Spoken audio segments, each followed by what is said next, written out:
जिंदाबाद जिंदाबाद और नेशन जिंदाबाद जिंदाबाद जिंदाबाद जिंदाबाद हमारी मांगे जिंदाबाद जिंदाबाद जिंदाबाद पटरी वाला जिंदाबाद जिंदाबाद जिंदाबाद पटरी वाला जिंदाबाद जिंदाबाद जिंदाबाद अल्लाह बोल और जोर से अल्लाह बोल ये डरता क्यों है अल्लाह बोल डरता क्यों है अल्लाह बोल मेरे साथ में सब है अल्लाह बोल मेरे साथ में सब है આજે ઓલ ઇન્ડિયા રેલવે ફેડરેશન દ્વારા ભારતના દરેક ડિવિઝન્સમાં રેલવે જ્યાં છે રેલવેના દરેક ડિવિઝનની અંદર હંગર સ્ટ્રાઇકનું આયોજન કરવામાં આવ્યું હતું.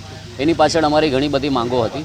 એમાં મુખ્ય માંગો અમારી કે જે અમારું ન્યૂઝ પેન્શન સ્કીમ લાગુ કરી છે અને હટાવીને ઓલ્ડ પેન્શન સ્કીમમાં બધા કેન્દ્રીય કર્મચારીઓમાં લેવામાં આવે. કેમ કે તમે જોયું હશે ઘણા બધા રાજ્યો પોતાની જાતમાં એનપીએસ હટાવીને એમના કર્મચારીઓને ઓપીએસમાં લાવી રહ્યા છે. તો અમારી પણ એવી ડિમાન્ડ છે કે એ અમારા દરેક સેન્ટ્રલ ગવર્મેન્ટના કર્મચારીઓને પણ ઓપીએસમાં લેવામાં આવે. અને રેલવેમાં જે પ્રમાણે પ્રાઇવેટાઇઝેશન થઈ રહ્યું છે, જે પ્રમાણે ટ્રેનો વેચાઈ રહી છે, જે પ્રમાણે સ્ટેશનો વેચાઈ રહ્યા છે, એનો અમે લોકો વિરોધ કરવા માટે અહીંયા બેઠા છે.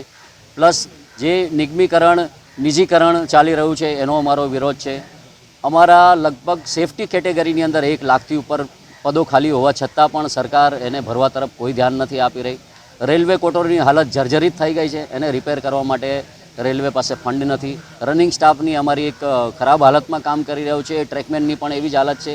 વેકન્સી એટલી બધી છે પણ અમારે ક્રિએશન પર ભારત સરકારે બેન મૂકેલું છે. રેલવે પ્રશાસન કોઈ પણ જાતનું ક્રિએશન કરતી નથી. એની સામે રિટાયરમેન્ટનો ઘણો મોટો રેશિયો છે. તો આ બધી ઘણી બધી ડિમાન્ડ લઈને ઓલ ઇન્ડિયા રેલવે ફેડરેશને આહવાન કર્યું હતું કે આજે 1 દિવસની હંગર સ્ટ્રાઇકનું. પણ રેલવે બોર્ડે એક લેટર ઇસ્યુ કરીને જે હંગર સ્ટ્રાઇકમાં પાર્ટિસિપેટ કરવાવાળા લોકો પોતાની ખુદની રજાઓ લઈને પાર્ટિસિપેટ કરવા માંગતા હતા એ બધાની રજાઓ કેન્સલ કરી નાખી છે.